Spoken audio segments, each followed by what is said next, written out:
disciple transforming lives. Sebelumnya saya akan menceritakan sebuah cerita. Suatu hari seorang seniman terkenal tingkat dunia.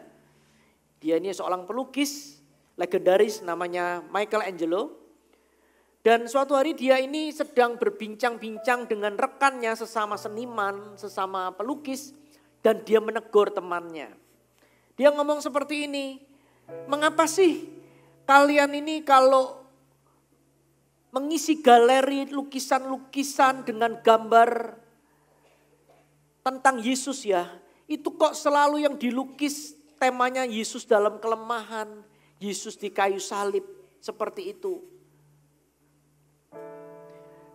Jadi dia mulai ngomong kepada temannya, kenapa sih kalian itu selalu berkonsentrasi, selalu memfokuskan seolah-olah Kristus itu lemah. Pekerjaan terakhirnya yaitu mati di kayu salib. Jadi seperti orang kalau lihat itu, orang itu menggambarkan tentang sebuah kekalahan. Sebuah kekalahan, sebuah bencana, dan tokoh sentralnya akhirnya mati. Nah, terus dia bilang, gak boleh seperti itu. Harusnya kalau menggambarkan tentang Yesus itu harus utuh. Tahukah bahwa batu di depan makam Yesus itu sudah terguling. Kristus itu hidup, Kristus itu bangkit. Dan dia memerintah dengan penuh kemenangan. Saudara, benarlah yang dikatakan Michelangelo. Kebangkitan Kristus itu adalah kisah terpenting di Alkitab. Kalau kita berbicara penyaliban Yesus itu penting, ya sangat penting. Karena tanpa kematiannya dosamu dan dosaku tidak bisa diampuni. Tetapi jika bukan karena kebangkitannya, kita nggak akan memiliki sebuah harapan apakah kematiannya itu berharga atau tidak. Kebangkitannya mengesahkan bahwa penyaliban Yesus dan sebuah statement dari Tuhan bahwa dia akan bangkit di hari ketiga. Itu benar-benar terjadi dan itu membuktikan bahwa Yesus adalah Tuhan. Saudara coba bayangkan ya, kalau Yesus itu tidak dibangkitkan dari kubur, apa jadinya? Maka kematiannya nggak ada artinya. Sama saja seperti kematian tokoh-tokoh yang lain.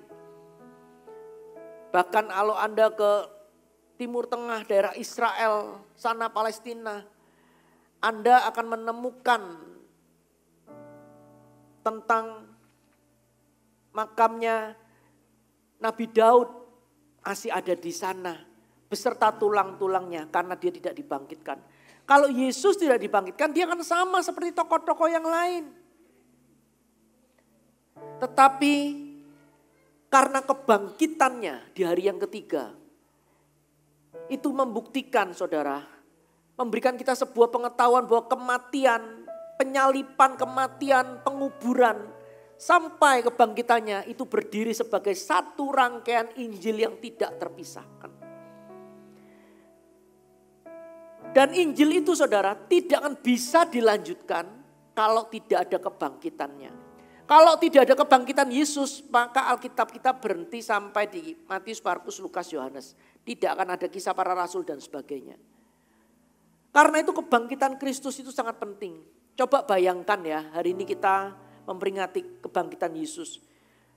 Bagaimana jika Yesus itu tidak dibangkitkan? Kita akan lihat saudara dalam surat Paulus di dalam 1 Korintus 15 ayat 14 sampai 17. Jadi Paulus suatu hari bercakap-cakap dengan orang di Korintus. Orang Korintus itu pintar-pintar saudara. Mereka adalah orang Yunani. Jadi mereka itu pintar-pintar dan mereka adalah tipe orang yang kritis. Dan Paulus memberikan jawabannya. Apa jadinya jika Kristus Yesus itu tidak dibangkitkan? Saya akan bacakan buat Anda 1 Korintus 15 ayat 14 sampai 17. Tetapi andai kata Kristus tidak dibangkitkan, maka sia-sialah pemberitaan kami dan sia-sialah juga kepercayaan kamu. Lebih daripada itu kami ternyata berdusta terhadap Allah. Karena tentang Dia kami katakan bahwa Ia telah membangkitkan Kristus padahal Ia tidak membangkitkannya. Kalau andai kata benar bahwa orang mati tidak dibangkitkan. Sebab jika benar orang mati tidak dibangkitkan maka Kristus juga tidak dibangkitkan. Dan jika Kristus tidak dibangkitkan maka sia-sialah kepercayaan kamu dan kamu masih hidup dalam dosamu. Saudara, dari ayat-ayat ini kita menemukan poin yang pertama apabila Kristus tidak dibangkitkan, yaitu sia-sialah pemberitaan firman. Kita lihat di dalam ayat 14 saudara. Tetapi andai kata Kristus tidak dibangkitkan maka sia-sialah pemberitaan kami dan sia-sialah juga kepercayaan kamu. Jadi Paulus berkata kepada kita, jika tidak ada kebangkitan dari antara orang mati dan jika Kristus tidak dibangkitkan maka pemberitaan kita ini adalah kebodohan. Pemberitaan firman itu adalah kebodohan. Karena saya adalah seorang pengkhotbah, hal ini menarik perhatian saya saudara. Karena Paulus berkata, kalau Kristus tidak dibangkitkan maka khotbah Paulus, khotbah semua hamba-hamba Tuhan itu seperti tong kosong nyaring bunyinya. Jika tidak ada kebangkitan, tidak ada dasar untuk khotbah apapun. Kalau kita tidak ada kebangkitan, kalau seseorang menyampaikan firman Tuhan itu cuma seperti kata-kata motivasi. Tidak ada kuasa di dalamnya. Jika Kristus itu masih di dalam kubur, di satu tempat dan apa yang dia lakukan dan dia katakan selama 3,5 tahun di muka bumi, itu tidak ada artinya bagi kita semua. Dia akan sama seperti rabi-rabi guru-guru yang lain. Setelah mati makamnya tetap ada di sana. Tetapi ketika Yesus Kristus itu keluar dari kubur, Yesus itu membuktikan bahwa apa yang ia katakan benar, katakan amin. Yesus membuktikan bahwa Yesus itulah Tuhan. Karena hanya Tuhan yang bisa bangkit dari kematian. Hanya Tuhan yang bisa ngomong dan apa yang diomongkan itu terjadi menjadi kenyataan. Dia membuktikan, Yesus membuktikan bahwa Yesus memiliki kuasa atas kematian dan kehidupan. Dia adalah Tuhan yang hidup dan yang mati. Dan Yesus juga membuktikan bahwa apa yang dia lakukan di kayu salib untuk menebus jiwa kita sudah cukup. Dia sudah menggenapi. Saudara, jika Kristus itu tidak bangkit, semua khotbah yang Anda dengar tidak ada garansinya akan terjadi penggenapannya. Itu adalah poin yang pertama. Jadi Paulus menjelaskan, kalau Kristus itu tidak bangkit, sia-sialah pemberitaan firman Allah.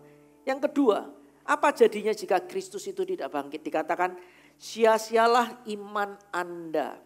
Ayat yang ke-17. Dan jika Kristus tidak dibangkitkan, maka sia-sialah kepercayaan kamu dan kamu masih hidup dalam dosamu.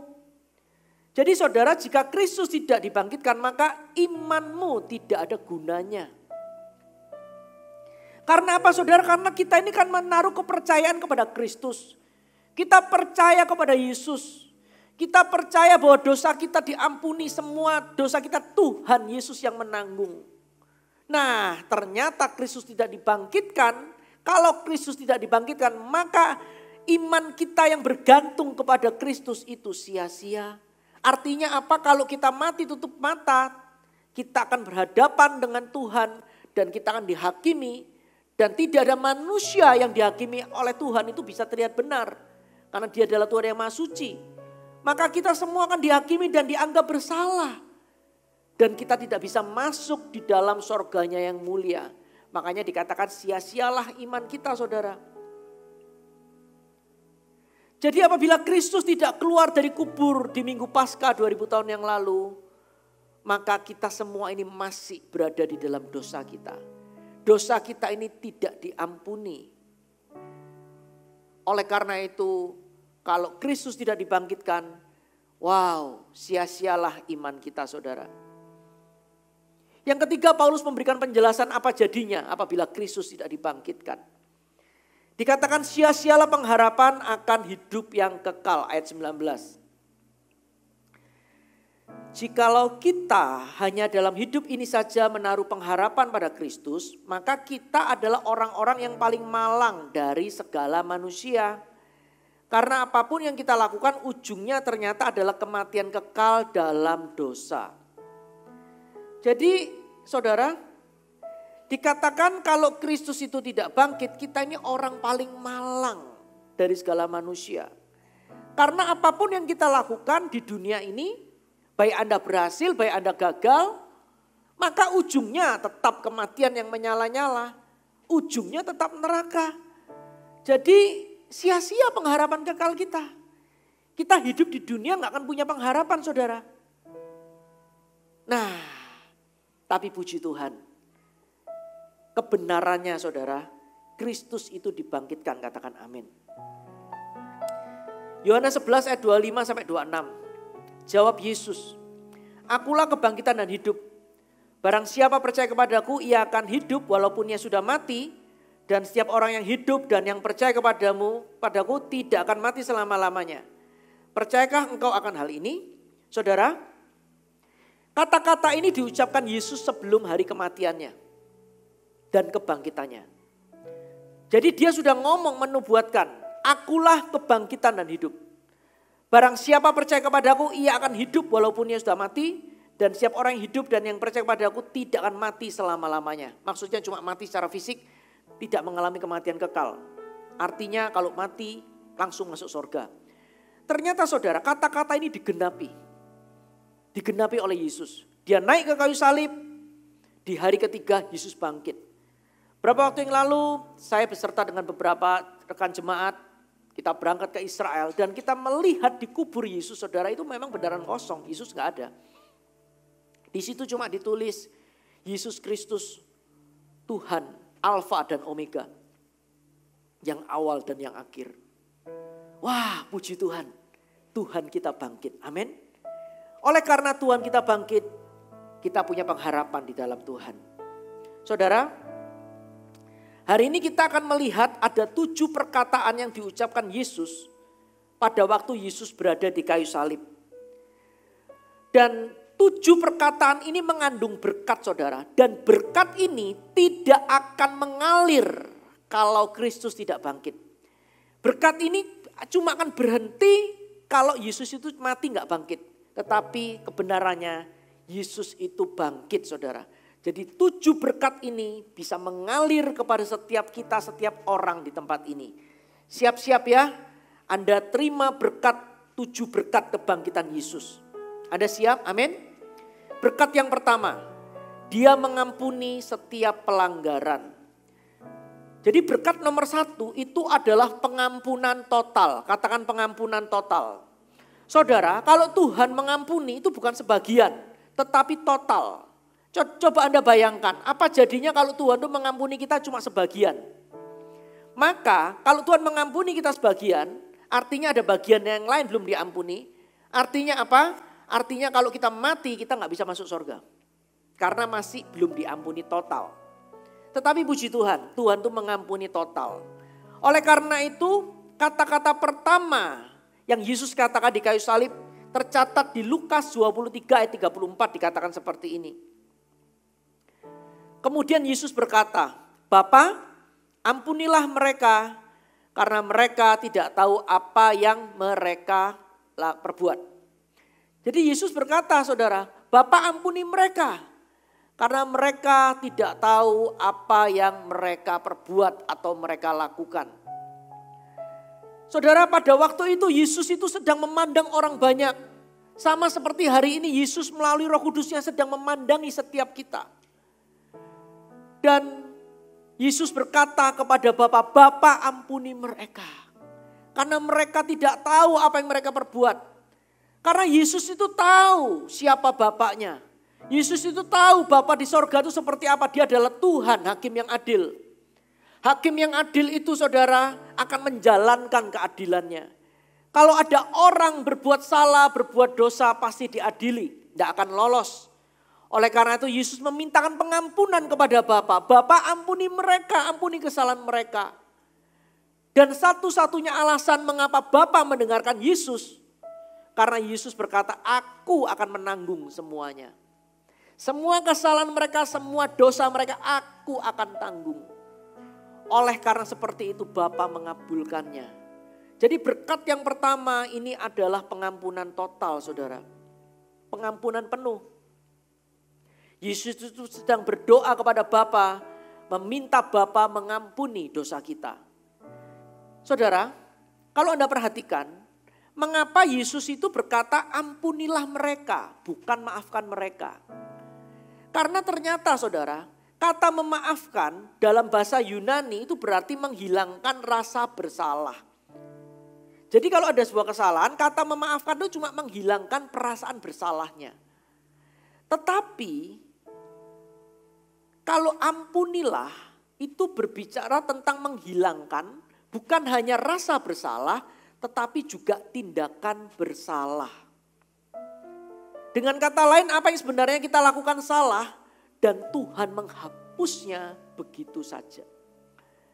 Alkitab mengatakan Tuhan itu menghapus dosa kita sejauh timur dari barat. Luar biasa saudara. Makanya Yesus berkata ampunilah Bapa. Yesus tidak berkata maafkanlah Bapak, tapi ampunilah. Karena Tuhan itu mau menghilangkan rasa bersalah dan tindakan bersalah. Saudara, saya akan memberikan sebuah pengertian untuk Anda bisa mengerti. Di perjanjian lama saudara, kalau seseorang berbuat dosa, ada yang namanya korban penghapus dosa. Nah, jadi orang ini harus mempersembahkan korban mungkin seperti domba dan itu harus disembelih, darahnya akan dipakai sebagai korban penghapus dosa. Saya akan ceritakan perbedaan perjanjian lama dengan perjanjian baru. Di perjanjian lama menggunakan darah domba jantan. Tetapi perjanjian baru itu darah anak domba Allah, darah Allah sendiri saudara, yaitu Yesus. Saudara perhatikan kalau di dalam perjanjian lama, saya memberikan ilustrasi. Seandainya mimbar ini terbuat dari akrilik, kita coret dengan spidol seperti itu. Dan kita tutup dengan tisu seperti ini. Nah, ini adalah tipe perjanjian lama. Kalau tisu ini dibuka, maka spidolnya masih ada. Jadi dosanya itu ditutupi, bukan dihapus. Ditutup seperti itu. Kalau dibuka ya masih ada. Nah, perjanjian lama itu adalah bayangan dari perjanjian baru. Di perjanjian baru saudara, darah Yesus itu berkuasa menyucikan dosa. Ini tadi penuh coretan spidol. Kalau ini ditutup dengan darah Yesus, dibuka saudara, apa yang terjadi? Yang terjadi seperti belum pernah dicoret sama sekali oleh spidol. Bayangkan coba, bukan cuma dihapus loh. Bukan cuma dihapus saudara. Kalau dihapus kan sudah ada, dibersihkan, hilang lagi. Betul ya? Tapi itu seperti sebelumnya. Jadi ini memang gak masuk akal. Tapi itulah yang terjadi. Luar biasa. Jadi orang kalau terima Yesus, hatinya dibasuh dengan darah Yesus di hadapan Allah, dia itu dibenarkan seperti seolah-olah belum pernah berdosa hal itu. Luar biasa. Luar biasa. Itu bedanya perjanjian lama dengan perjanjian baru. Dan mengapa itu bisa terjadi? Oleh karena darah Allah sendiri. Darah Tuhan sendiri yang bisa melakukan. Karena kita tahu ya, kalau orang itu terima Yesus, dulunya mungkin madesu atau apa deh, Anda lihat ya. Di Alkitab itu banyak kejadian-kejadian unik kalau Anda perhatikan itu gak masuk akal. Contoh ya, Anda lihat seorang wanita pelacur Maria Magdalena, ada 7 roh jahat. Setiap dia berjumpa Yesus, kenapa hidupnya bisa berubah?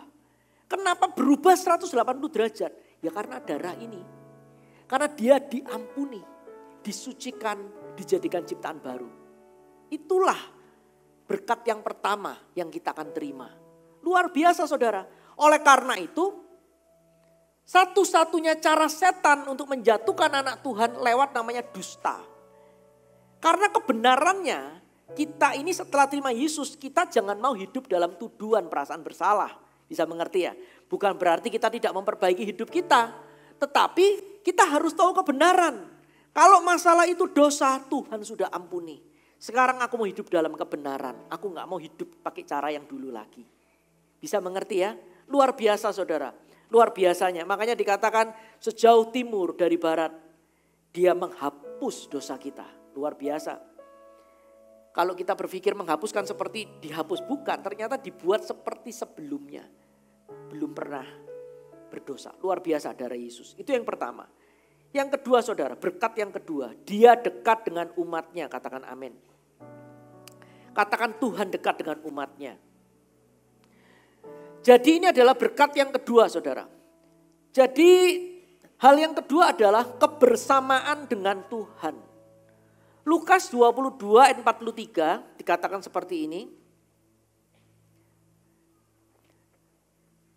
Kata Yesus kepadanya, aku berkata kepadamu, sesungguhnya pada hari ini juga engkau akan bersama-sama dengan aku di Firdaus. Di dalam Firdaus. Saudara perhatikan, luar biasa. Pada waktu Anda membaca hal ini, Tuhan itu berkata, hari ini engkau akan bersama-sama dengan aku di Firdaus. Jadi Yesus itu memberikan kepastian kepada seorang penjahat. Ini napi. Orang yang digantung di kayu salib kalau matinya itu napi berat saudara. Itu bukan napi yang kacangan, itu napi kelas berat. Dan salah satu napi ini saudara yang ganas ini berkata kepada Yesus. Dia berkata, Yesus ingatlah akan aku apabila engkau datang sebagai raja. Dan Yesus langsung ngomong, hari ini engkau akan bersama-sama dengan aku di dalam Firdaus. Saudara perhatikan. Hanya Yesus yang bisa memberikan jawaban hari ini. Jadi ternyata saudara, kebenarannya Tuhan itu rindu dekat dengan umatnya. Banyak orang berkata, oh iya kalau aku ikut Yesus, kalau aku nanti mati langsung masuk surga. Betul, nanti ada di kekekalan mati masuk surga, betul. Tetapi Tuhan itu tidak cuma kepingin Anda nanti bersama-sama Tuhan. Tuhan rindu menyertaimu hari ini, katakan amin. Tuhan itu mau menyertaimu hari ini. Karena setiap hari itu ada gunung lembahnya. Setiap hari itu ada pasang surutnya. Pasang naik, pasang surutnya. Setiap hari itu bisa gonta-ganti saudara. Dan kalau Tuhan memberikan jaminan kepastian kepada seorang penjahat yang berseru, Tuhan, kalau engkau nanti datang sebagai raja ingat aku ya. Langsung hari ini kamu bersama aku di Firdaus. Coba Anda lihat kerinduan hati Tuhan. Tuhan itu saudara sangat peduli dengan Anda dan saya. Di saat Anda sendiri, di saat Anda susah, di saat Anda gak ada teman, atau di saat Anda lagi ada problema atau mengalami sakit penyakit, Dia rindu bersamamu hari ini, katakan amin. Banyak orang kadang-kadang gak ngerti kebenaran ini. Tuhan itu lebih dekat dari yang Anda kira. Tuhan itu lebih dekat dari yang Anda sangka. Dan Tuhan itu rindu menyertaimu hari ini. Luar biasa saudara. Ada sebuah kebersamaan, keintiman yang Tuhan janjikan hari ini. Pada waktu Anda mengundang Dia sebagai Raja dan Juru Selamat. Dia pasti datang dalam hidupmu. Amin. Amin. Saudara bersyukur hari-hari ini Tuhan itu bergerak di tengah-tengah kita.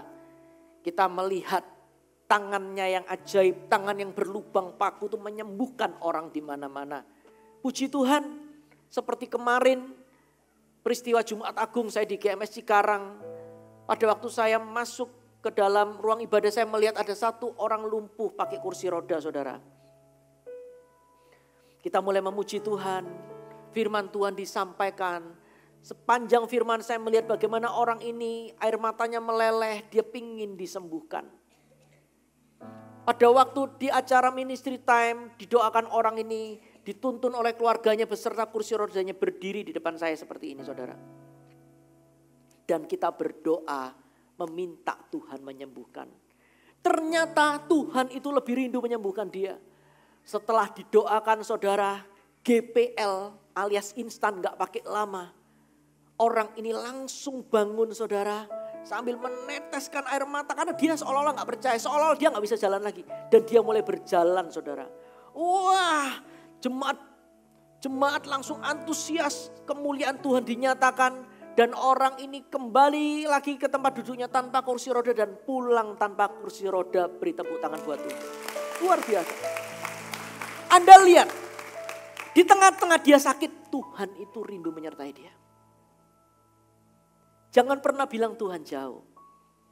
Dia lebih dekat daripada nafas kita. Amin.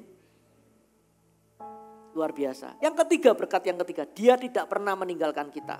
Luar biasa. Dia tidak pernah meninggalkan kita. Kebenaran yang ketiga adalah tidak pernah ditinggalkan. Katakan tidak pernah ditinggalkan. Hal ketiga yang Yesus katakan di kayu salib ada di dalam Matius 27 ayat 46. Dan kira-kira jam 9 Yesus berseru dengan suara nyaring katanya, Eli Eli lama sabachthani. Ya Tuhan, Tuhanku mengapa engkau meninggalkan aku. Saudara, Yesus itu mengalami sebuah situasi paling berat dalam hidupnya. Yaitu pada waktu dia menanggung dosa umat manusia, cawan murka Allah ditimpakan kepadanya. Maka wajah Bapa di surga memalingkan dari Yesus. Disitulah Yesus merasakan dan dia berkata, Eli Eli lama sabachthani. Ya Tuhan, Tuhanku mengapa engkau meninggalkan aku. Yesus itu pernah merasakan kondisi berjuang sendiri tertekan dan merasa ditinggalkan. Nah, oleh karena itu Yesus bisa merasakan orang-orang yang hidupnya mengalami ditinggalkan. Mungkin Anda ditinggalkan oleh sahabat Anda yang Anda kasihi. Mungkin Anda dikhianati. Mungkin Anda ditinggalkan oleh keluarga Anda. Mungkin Anda seperti Daud yang dilupakan dan ditinggalkan oleh papanya. Papanya sampai lupa punya anak namanya Daud. Bayangkan coba perasaannya bagaimana. Sampai dia bilang seperti ini. Meskipun ayahku dan ibuku meninggalkan aku, tetapi engkau Tuhan menyambut aku. Ternyata Yesus itu saudara adalah Allah yang tidak akan pernah meninggalkan Anda dan saya. Katakan amin. Yang jadi masalah adalah kita sebagai manusia yang sering meninggalkan. Macam-macam alasannya. Tuhan itu saudara tidak mungkin meninggalkan kita. Karena apa saudara? Karena untuk itulah dia mati buat kita. Tahu gak saudara bahwa Tuhan itu cinta Anda dan saya lebih dari semuanya. Tuhan mencintaimu dan mencintaiku lebih daripada dia mencintai dirinya sendiri. Luar biasa. Dan tahukah Anda dari seluruh ciptaan Tuhan tidak ada yang pernah ditebus selain manusia. Malaikat jatuh tidak ditebus. Oleh karena itu Lucifer jadi seperti setan seperti itu. Tetapi manusia seperti kita yang penuh kelemahan, kita jatuh dalam dosa. Tuhan menebus dengan darahnya sendiri. Betapa mulia dan betapa cintanya Tuhan itu kepada Anda dan saya. Jadi Tuhan itu tidak pernah meninggalkan kita. Kita lain sering meninggalkan Tuhan. Oleh karena itu saudara, hari ini datanglah kembali kepada Tuhan. Amin. Amin. Mungkin ada orang berkata seperti ini. Tapi pastor, saya ini ya ngalami situasi jatuh bangun dalam dosa. Dan pada waktu saya jatuh dalam dosa, saya tuh merasa gak layak. Ya karena saya merasa gak layak, saya mundur. Saudara perhatikan seperti ini. Sebelum Anda berdosa, sebelum Anda mengenal Tuhan, bukankah kita dulu makhluk berdosa? Itu pun Tuhan tidak buang kita. Mengapa dalam perjalanan kita ikut Tuhan kalau kadang-kadang kita ini terpeleset, jatuh. Kenapa respon kita kok gak langsung kembali pada Tuhan tapi mundur dari Tuhan? Saudara kita harus tahu kalau kita mundur dari Tuhan maka algojo sijat itu langsung menerkam kita. Tidak ada tempat aman bagi jiwa kita selain datang kepada Yesus. Karena dialah yang paling mencintai kita. Dia sudah membuktikan lewat mengorbankan dirinya bagi kita. Amin. Itu berkat yang ketiga. Sekarang kita lihat berkat yang keempat saudara. Dia peduli masalah hidup Anda. Katakan amin. Jadi kita ini ternyata punya Tuhan yang care. Tuhan yang peduli. Kita punya Tuhan yang peduli dengan masalah hidup Anda. Yohanes 19 ayat 26 sampai 27. Maka ketika Yesus melihat ibunya dan murid yang dikasihinya, itulah Rasul Yohanes. Berdiri di situ, dia berkata kepada ibunya, "Ibu, lihatlah anakmu." Lalu dia berkata kepada muridnya itu, "Lihatlah ibumu." Dan sejak saat itu murid itu membawanya ke rumahnya sendiri. Saudara, ini adalah salah satu ayat yang paling menakjubkan di Alkitab. Karena apa? Karena ceritanya gini, Yesus itu sedang tergantung di kayu salib. Dia dipaku di sini saudara. Dan pada waktu dia harus bernafas, paku ini harus menahan tubuhnya sampai paku itu bergeser ke sini. Makanya kalau Anda lihat lubang Yesus di sini, padahal dari sini saudara, bayangkan robeknya seperti apa. Dan untuk dia itu mau mengambil nafas itu sakitnya luar biasa. Seperti mau mati. Dan di momen seperti itu saudara, Yesus itu masih bisa memperhatikan ibunya. Ibu jasmaninya. Dia menitipkan kepada muridnya yaitu Yohanes. Dia berkata, "Ibu ini adalah anakmu, anak ini adalah ibumu." Anda lihat saudara, Yesus itu peduli dengan masalah hidup orang lain termasuk hidup Anda. Saya akan memberikan sebuah latar belakang bahwa di tengah-tengah sekaratnya Yesus saudara, dia itu masih memikirkan kelanjutan dari ibunya ini bagaimana. Karena dari sejarah mencatat dan ada banyak bukti mendukung bahwa Yusuf, Papa Yesus, itu telah meninggal dunia sebelum Yesus memulai pelayanannya. Dan kalau kita lihat di Alkitab, kita cuma menjumpai Papa Yesus yang bernama Yusuf ini cuma sampai Yesus umur 12 tahun, betul ya? Pada waktu Yesus itu berdebat dengan ahli-ahli agama seperti itu. Setelah itu nggak ada lagi kisahnya. Jadi pada waktu Yesus memulai pelayanannya, Yusuf ini sudah nggak ada saudara. Nah, jadi Yesus ini menitipkan ibunya kepada murid yang dikasihnya. Dan sejarah gereja mencatat sejak hari itu sampai akhir hayatnya, ibu Yesus itu bersama-sama dengan Yohanes sepanjang sisa hidupnya. Dan itu tidak mungkin terjadi apabila Yusuf masih hidup, suaminya masih hidup. Nah, mungkin bagi Anda ada sebuah pertanyaan. Kalau Tuhan itu tahu bahwa Yusuf itu akan mati sebelum Yesus melakukan tugas pelayanannya, mengapa diizinkan terjadi? Mengapa Tuhan memilih Yusuf sebagai ayah Yesus di muka bumi?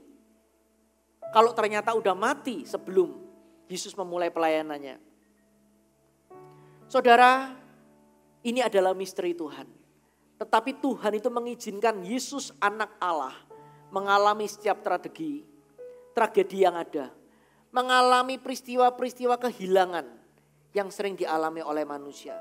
Jadi Yesus itu ngerti susah, sukarnya Anda, dia itu mengerti. Karena dia mengalaminya. Bahkan dikatakan Yesus itu adalah imam besar kita yang mengerti kelemahan-kelemahan kita. Kesulitan Anda dia mengerti. Pergumulan Anda dia mengerti. Dia adalah imam besar yang merasakan penderitaan kita. Karena dia juga mengalaminya saudara. Ini adalah berkat dari kebangkitan Yesus. Dia selalu peduli dengan kebutuhan Anda. Kesembuhan Anda. Baik secara fisik yang tadi saya sebutkan tentang si lumpuh. Atau kesembuhan emosi. Atau kesembuhan mental. Yesus itu peduli loh. Yesus peduli. Saya masih ingat ya. Suatu momen saya mau pulang gitu saudara. Tiba-tiba ketemu jemaat. Dia enggak ada gimana saudara. Terus tiba-tiba saya diingatkan jemaat ini udah menikah dan belum dikaruniakan anak. Tiba-tiba saya bilang, oke, saya rindu berdoa buat Anda. Jadi pasangan suami istri saya berdoa seperti itu. Wah, ternyata Tuhan itu ajaib saudara. Kira-kira 2 bulan kemudian saya diberitahu suaminya. Suaminya pelayanan waktu itu di Worship Night Bekasi. Ketemu saya. Kok tahu nggak? Istri saya sudah hamil. Wah, saya senang saudara, saya melihat bagaimana Yesus peduli tentang kebutuhannya dia. Amin.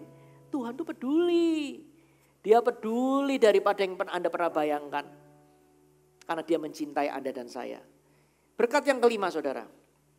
Dia menebus dosa umatnya. Katakan amin. Dikatakan dia menebus dosa umatnya. Saya akan bacakan di dalam Yohanes 19 ayat ke-28. Yohanes 19 ayat ke-28 dikatakan seperti ini.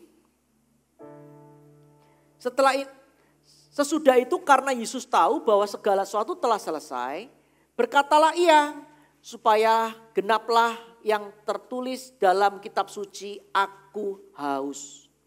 Nah, saudara, jadi ternyata di momen terakhir Yesus berkata aku haus. Apa hubungannya kata-kata aku haus ini? Ternyata kata-kata Yesus aku haus ini ada hubungannya dengan Lukas 22 ayat 42. Jadi jauh-jauh waktu sebelum peristiwa Yesus disalibkan, Yesus itu berdoa di Taman Getsemani. Dan di Taman Getsemani Yesus berdoa dan berkata seperti ini, Bapa, jika ini adalah kehendak-Mu, ambillah cawan ini daripadaku. Namun bukan kehendak-Ku tetapi kehendak-Mu yang terjadi. Dia mulai ngomong, ya Bapakku jikalau Engkau mau ambillah cawan ini daripadaku. Tapi bukan karena kemauanku tetapi kehendak-Mu yang jadi. Anda lihat gak? Pada waktu di momen di Taman Getsemani, Tuhan itu memberikan sebuah cawan. Itu namanya cawan kematian. Karena di situ dia harus menanggung semua dosa. Dan Yesus sebagai manusia dia bilang, Bapa, kalau boleh ya lalukan cawan ini. Karena Yesus tahu di momen itu dia akan terpisah hubungan dengan Bapa.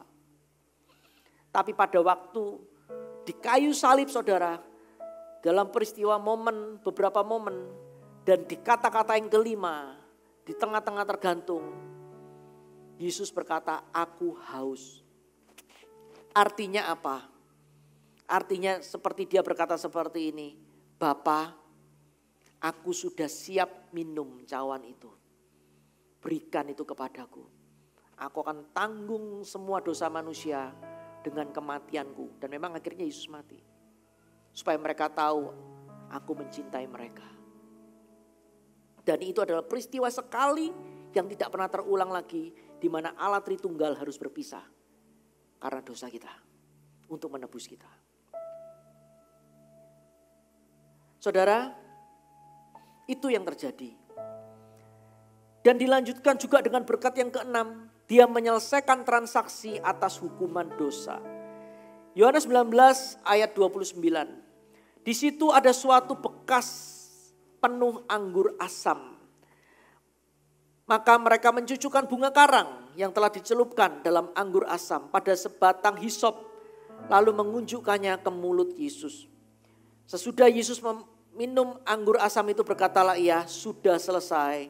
Lalu ia menundukkan kepalanya dan menyerahkan nyawanya. Saudara perhatikan. Pada waktu Yesus minum anggur asam itu. Kan dikatakan aku haus kan, dia minum.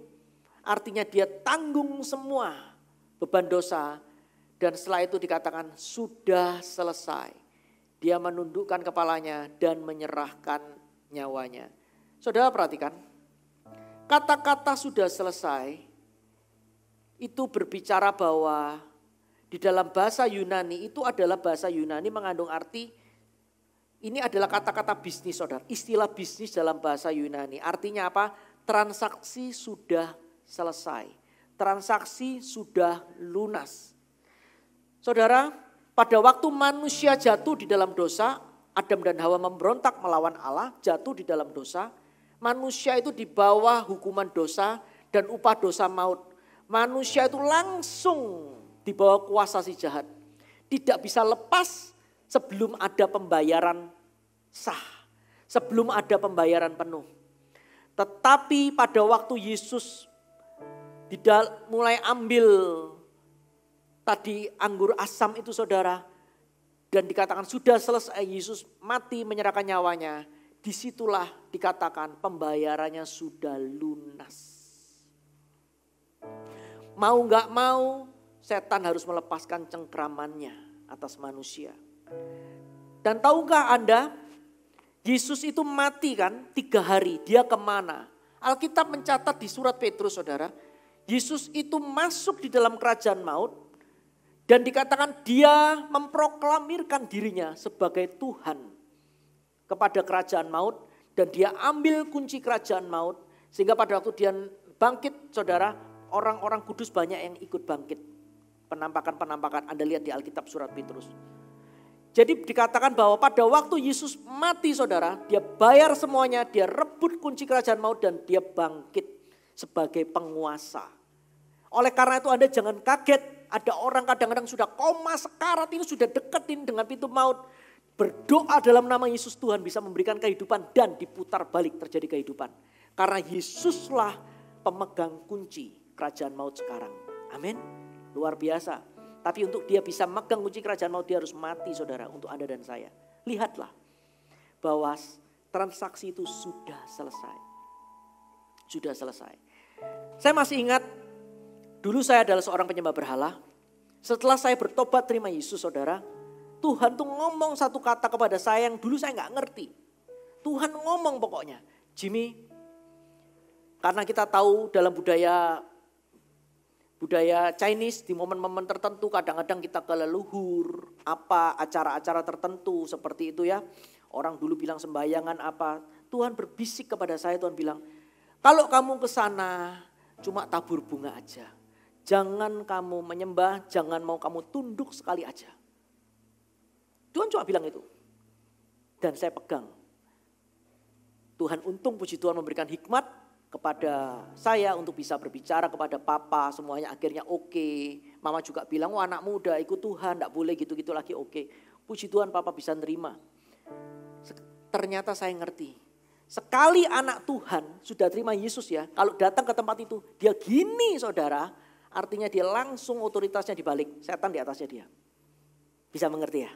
Jadi Tuhan itu bilang jangan, karena kamu sekarang udah dimerdekakan. Sekarang kamu tidak dibawa pengaruh si jahat. Saya masih ingat dulu pada waktu saya penyembah berhala, saya sering sakit-sakitan saudara. Saya sering sakit-sakitan. Kalau saya setir mobil banyak kecelakaan.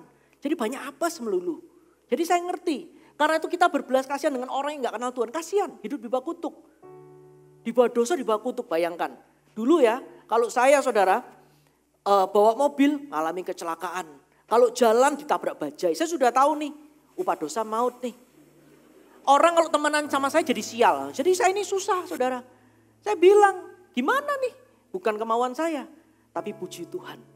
Yesus sudah bayar dosa-dosa kita semua. Amin. Pada waktu Yesus, saya undang Yesus sebagai Tuhan dan Juru Selamat. Dia ubah hidup saya. Tapi Tuhan bilang jangan pernah kamu sekali-kali mau gini. Jangan mau sembayangan. Karena apa? Bahwa kamu lakukan itu kamu jual otoritas yang Tuhan kasih. Kamu akan diperbudak lagi sama setan dan sulit untuk lepas. Karena itu kan dikatakan roh jahat itu kalau keluar dan kalau dia cari tempat gak ada dia akan kembali lagi dan bawa 7 roh jahat. Bisa mengerti ya? Karena itu Anda ngerti kan orang itu kalau ikut Yesus itu gak boleh setengah jalan. Harus segenap hati. Kalau enggak keadaannya lebih parah. Itu yang terjadi. Di alam rohani itu tidak ada teka-teki saudara. Di alam rohani anything is clear. Saya sudah ngalami. Hidup saya itu pernah mengalami hidup di bawah kutuk dan sekarang mengalami di bawah berkat. Jadi saya tahu paling enak ikut Yesus. Amin. Karena dia adalah Tuhan yang mencintai kita. Satu-satunya yang Tuhan tidak bisa lakukan adalah kita itu punya kehendak bebas. Tuhan tidak bisa menjadikan kita seperti robot. Tuhan cuma bisa berbisik kepada saya, Jimmy jangan sujud menyembah. Tapi kan keputusan di tangan saya. Pada waktu saya obey, saya menerima berkat-berkatnya. Saya gak bisa bayangkan kalau saya gak obey. Hari ini saya gak bisa berdiri di depan Anda. Bisa mengerti ya? Bisa mengerti ya? Jangan pernah satu kali pun Anda salah sujud menyembah yang lain selain Yesus. Itu fatal saudara. Karena kebenarannya Yesus sudah beli semuanya di atas kayu salib. Berkat yang ke-7 saudara. Yesus memberikan teladan sebuah komitmen yang abadi.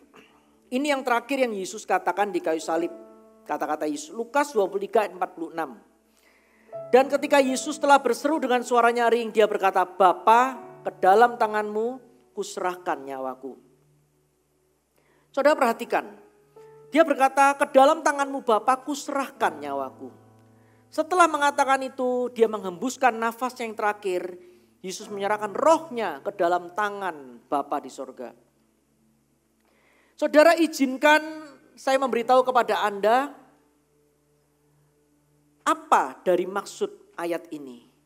Kebenarannya bahwa Yesus itu selama-lamanya berkomitmen kepada kita. Katakan amin. Yesus itu berkomitmen selama-lamanya kepada Anda dan saya. Coba pikirkan tentang kebenaran Paskah ini. Pengampunannya total. Dia itu komitmen loh. Sorga terbuka, kalau kita mati kita langsung masuk sorga. Itu dia komitmen. Dia berkomitmen tidak pernah meninggalkan kita. Sesusah apapun dia tidak pernah meninggalkan kita. Masalahnya kita lah yang sering meninggalkan Tuhan. Dia berkomitmen perawatan yang konstan. Maksudnya apa? Berapa banyak dari kita itu bolak-balik on off ikut Tuhan. Pada waktu kita jauh dari Tuhan, kita mengalami kerusakan, bisnis kita bermasalah, balik lagi pada Tuhan. Pada waktu kita jauh dari Tuhan, keluarga kita bermasalah, terjadi percekcokan, kita balik lagi pada Tuhan. Tuhan repair lagi, Tuhan sembuhkan. Berapa banyak seperti itu dan Tuhan tidak pernah ungkit-ungkit. Tuhan itu perawatannya konstan dengan kita, saudara. Kita rusak seperti apapun, asal kita mau balik, Tuhan pasti repair. Amin. Dia menebus kita penuh. Semuanya sampai selesai. Dan Tuhan itu komitmen total dengan kita. Dan dia berkata bahwa aku menyertaimu sampai kepada akhir zaman. Luar biasa. Luar biasa. Saudara, Tuhan itu ingin memberikan komitmen yang kekal kepada Anda. Dia mau terus mengampuni Anda. Dia mau terus merawat Anda. Dia mau terus berada di dekat Anda. Dan dia mau terus tidak pernah meninggalkan Anda. Luar biasa. Pertanyaannya, kalau Tuhan itu komitmen habis-habisan, saudara. Pertanyaannya, apakah kita juga komitmen seperti itu dengan Tuhan? Bagaimana dengan Anda? Apakah Anda menjadi orang Kristen yang kalau Natal dan Paskah datang ke gereja? Atau Tuhan, pokoknya mulai hari ini aku mau buat komitmen total. Mulai hari ini, kalau Yesus sudah komitmen total, aku juga mau. Apakah Tuhan akan mendapatkan komitmen total seperti itu dari hidup Anda hari ini? Dia sudah setia, tetapi dia bukanlah Tuhan yang suka memaksa. Dia berikan kehendak bebas karena Tuhan itu mau anak-anaknya mencintai dia. Keluar dari kasih tanpa syarat, bukan karena dipaksa-paksa. Amin. Amin. Making disciples, transforming lives.